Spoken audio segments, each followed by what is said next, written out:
Hello student, আজকে আমরা class 9-এ Rayo Martin question ব্যাংকের থার্ড সামেটিভ এক্সামের জন্য ইংলিশের যে সমস্ত মডেল কোয়েশ্চেন পেপার দেওয়া রয়েছে তার মধ্যে আজকে আমরা বাঁকুড়া ক্রিশ্চিয়ান কলেজিয়েট স্কুলের যে মডেলটা দিয়েছে সেটা আমরা করব।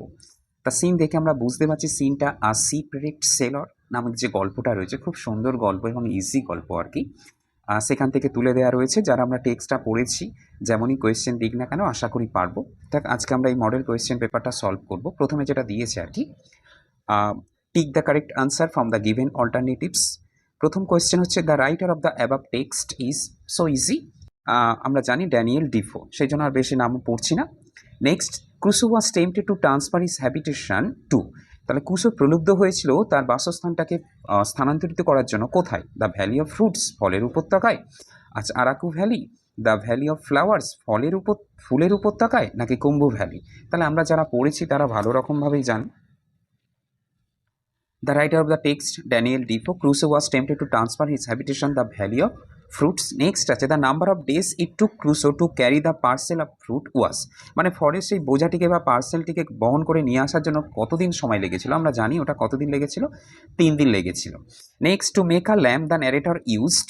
তাহলে ল্যাম্প তৈরি করার জন্য, টু মেক আ ল্যাম্প বা আলো বা প্রদীপ তৈরি করার জন্য দ্য ন্যারেটর ন্যারেটর কী ব্যবহার করেছিলেন? এখানে দেওয়া আছে কাইন্ড অফ হার্ব, এক ধরনের ভেষজ উদ্ভিদ, অ্যানিম্যাল ফ্লেশ, পশুর মাংস, অ্যানিম্যাল ফ্যাট, পশুর চর্বি, অ্যানিম্যাল ব্লাড।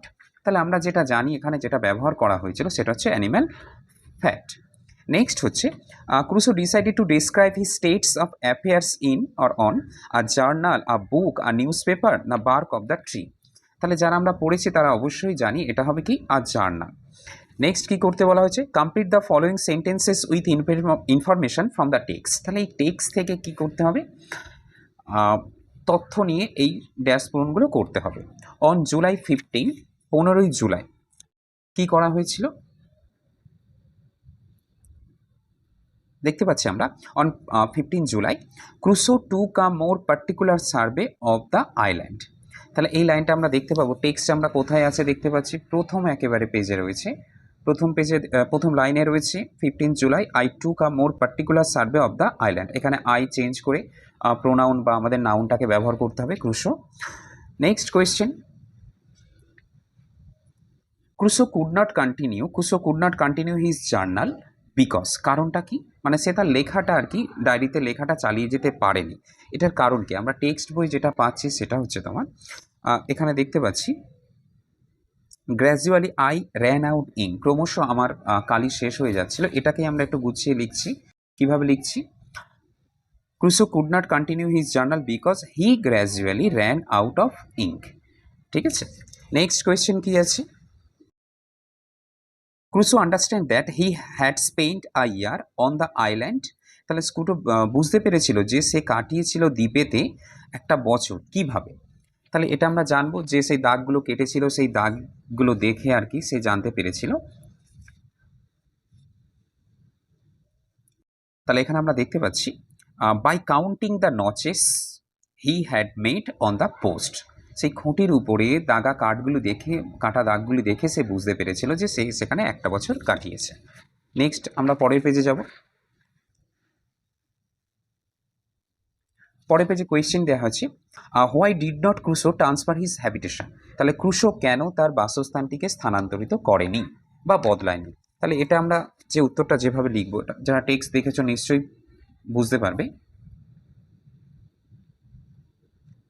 তাহলে ক্রুসো ডিড নট ট্রান্সফার, প্রথমে আমরা সাজিয়ে নেবো কোয়েশ্চেন থেকে উত্তরটা লেখার জন্য সাজিয়ে নেব।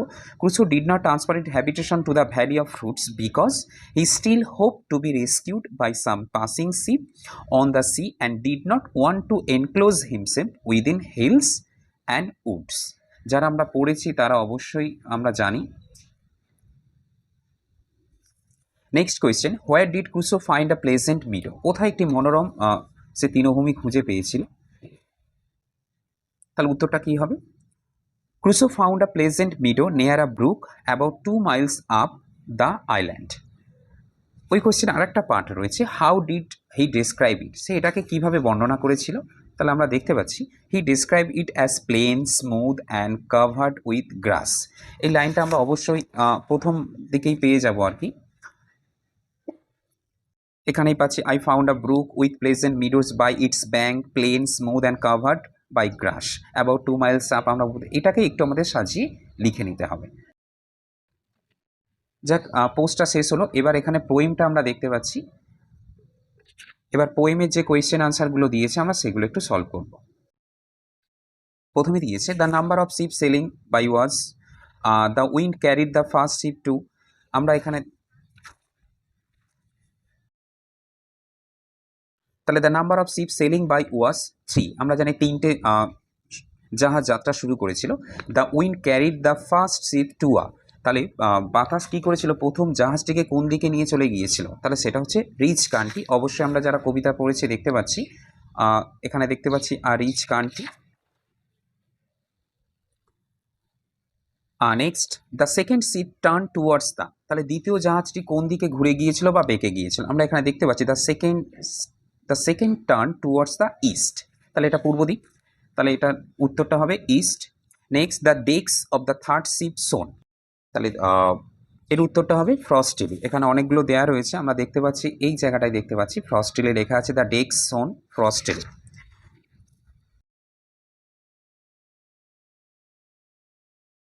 সো নেক্সট এখানে দিয়েছে fill in the chart with information from the poem, কবিতা থেকে তথ্য নিয়ে এই চার্টটিকে পূরণ করতে বলেছে। স্টেটমেন্ট দিয়েছে এবং রিজন কারণ দিয়েছে, কারণটা কি।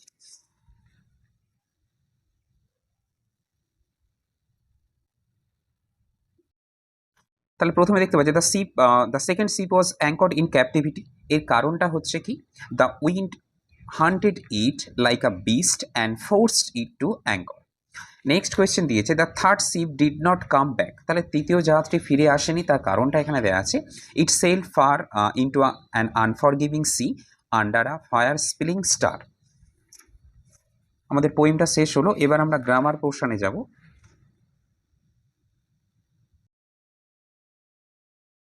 প্রথমে কি বলেছে, feel in the blanks with appropriate form of the verbs given in the brackets. প্রথমে দিয়েছে ডে, তারপর ড্যাশ দিয়ে ব্র্যাকেটের মধ্যে স্পেন্ড লেখা আছে, দেয়ার puja vacation in the hills. তাহলে এই সেন্টেন্সটাকে আমাদের সাজাতে হবে পাস্ট ইনডিফিনাইট লিখবো আমরা। তাহলে দে স্পেন্ড, ব্র্যাকেটের মধ্যে স্পেন্ড ছিল, তার past form spend, their puja vacation in the hills. Next question, we dash ব্র্যাকেটের মধ্যে আছে live in this city for over 10 years, 10 বছর ধরে আমরা এখানে কি করছি, বসবাস করছি এই শহরেতে।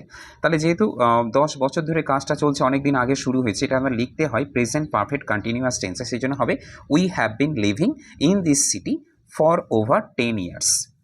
নেক্সট কী করতে বলছে, fill in the blanks with appropriate articles and preposition. প্রথমে dash time will come when you will realise the value of time. তাহলে প্রথমে কি বলবো, প্রথমে লিখবো ড্যাশে লিখবো a, time will come when you will realise the value of time, দ্বিতীয় ড্যাশে আমরা লিখবো অফ। এবার তোমাদের ডু অ্যাজ ডাইরেক্টেড করতে বলেছে, মানে যেমন নির্দেশ দেওয়া আছে তেমনভাবে কর। প্রথমে বলছে the man was so weak that he could not walk, লোকটা এতটাই দুর্বল ছিল যে হাঁটতে পারেনি। এখানে কি বলছে, রিরাইট ইউজিং টু ব্যবহার করতে বলেছে। তাহলে এখানে আমরা যেটাকে আমরা অমিট টু বলে থাকি আর কি, তাহলে এখানে কি করবো, the man was too weak to walk, লোকটি হয় এতটাই দুর্বল যে সে হাঁটতে। প্রথমে এই সোটাকে তুলে দিয়ে আমরা টু লিখলাম, দ্বিতীয়ত এই যে দ্যাট হি কুড নট পর্যন্ত এই পোর্শনটাকে তুলে দিয়ে আমরা সেকেন্ড টু লিখলাম। এইভাবে উত্তরটা গঠিত হয়।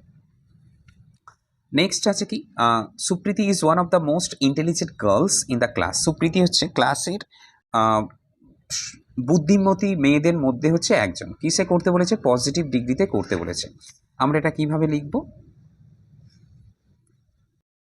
তা ওয়ান অফ দ্য থাকলে পজিটিভে করতে গেলে ভেরি ফিউ দিয়ে শুরু করতে হয়, সেই জন্য হবে কি, very few girls in the class are as intelligent as Supriti. এটা নির্দিষ্ট একটা নিয়ম আছে, রুলস আছে। নেক্সট বলছে কি, I will always remember you, আমি তোমাকে সর্বদা মনে রাখবো। ভয়েস চেঞ্জ করতে বলছে এটাকে। তা আমরা ভয়েস চেঞ্জ কীভাবে করব, প্রথমে ইউটা অবজেক্ট আছে, এটাকে সাবজেক্ট রূপে বসাবো, উইল আছে, উইল বসে যাবে, অলওয়েজ বসে যাবে, তারপর মডাল ভার্বের ক্ষেত্রে বি নিয়ে আসতে হয়, তারপর ভার্বের থার্ড ফর্ম মানে পাস্ট পার্টিসিপেল ফর্ম বাই বসিয়ে আইটা চেঞ্জ হয়ে মি হবে। তাহলে you will always be remembered by me. So next question যেটা আছে, why cry over spilled milk. তা এটাকে আমরা কিভাবে করব, এটা এই সেন্টেন্সটাকে আমাদের করব, it is useless to cry over spilled milk, মানে কেটে যাওয়া দুধের উপরে দুধকে নিয়ে কান্নাকাটি করা আর কি বৃথা, সেটাকে আমরা লিখবো আর কি। নেক্সট কি বলা আছে, good morning madam. Said the student to the teacher. ঠিক আছে, মানে ম্যাডামকে গুড মর্নিং তারা আর কি সম্বোধন করলো, ছাত্রছাত্রীরা কী করলো, শিক্ষিকাকে সম্বোধন করলো। এটাকে কিসে করতে বলা হয়েছে? Change the narration. তো আমরা ন্যারেশনটা কীভাবে করব এটা আমরা জানি। The student wished the teacher good morning. কীভাবে লিখব? The students wished the teacher good morning. Next, এখন আমরা 6 দাগে ফ্রেজাল ভার্ব করব। তা আমরা জানি 3টে করে ফ্রেজাল ভার্ব দেওয়া থাকে, খুবই ইজি, যদি যারা আমরা প্র্যাকটিস করে থাকি তারা জানি, অবশ্যই পারবো। The terrorist threaten to explore the building, মানে আতঙ্কবাদীরা ভয় দেখিয়েছিল বা শাসানি দিয়েছিল বিল্ডিংটিতে বোমা বিস্ফোরণ করবে। তার থ্রেটেনের এক্সপ্লোর যেটা রয়েছে, এক্সপ্লোরের ফ্রেজাল হয় কি? Blow up. এবার এখানে ব্লো আপ উইদাউট চেঞ্জ কেন বসে যাবে? তার কারণ হচ্ছে টু এর পরে ভার্ব সর্বদা প্রেজেন্ট ফর্মে থাকে, সেই জন্য, আর লিস্টেও যেটা দেওয়া থাকে সেটা প্রেজেন্ট ফর্মেই থাকে, সেই জন্য ব্লো আপ হবে। Next, we are willing to ওবে her decision. আমরা ইচ্ছুক, এখানে হয়তো টাইপিং মিস্টেক আছে, উইলিং হবে। We are willing to ওবে her decision, আমরা তার সিদ্ধান্তটা মানতে ইচ্ছুক। ওবে মানে মেনে চলা, তার এই লিস্ট থেকে আমরা যে ফ্রেজাল ভার্বটা হবে অ্যাবাইড বাই, সেজন্য এখানে উত্তরটা কী আসবে? Abide by. এটাও সেম জিনিস, টু এর পরে ওবে রয়েছে, মানে প্রেজেন্ট ফর্মে রয়েছে, সেই জন্য উইদাউট চেঞ্জ অ্যাবাইড বাই বসে যাবে। Next, a new university was built at Coochbehar. Coochbehar একটা নতুন বিশ্ববিদ্যালয় নির্মাণ করা হয়েছিল। পাস্ট ইনডিফিনাইট টেন্সকেই কী করা আছে? প্যাসিভ ভয়েসে করা রয়েছে, সেই জন্য নির্মাণ করা আমরা জানি, বা স্থাপন করা সেট আপ, এখানে সেট আপই বসে যাবে, এখানে হবে সেট আপ। তা আশা করি তোমাদের ভিডিওটা ভালো লেগেছে এবং অনেকটা উপকারে লাগবে। যারা থার্ড টার্মে ভালো রেজাল্ট করতে চাও অবশ্যই ভিডিওগুলো দেখবে আর ভালো করে প্র্যাকটিস করবে। শুধু নিজের সাথে সাথে বাবা মার মুখ উজ্জ্বল করবে এবং অবশ্যই চ্যানেলটিকে সাবস্ক্রাইব, কমেন্ট এবং লাইক করবে।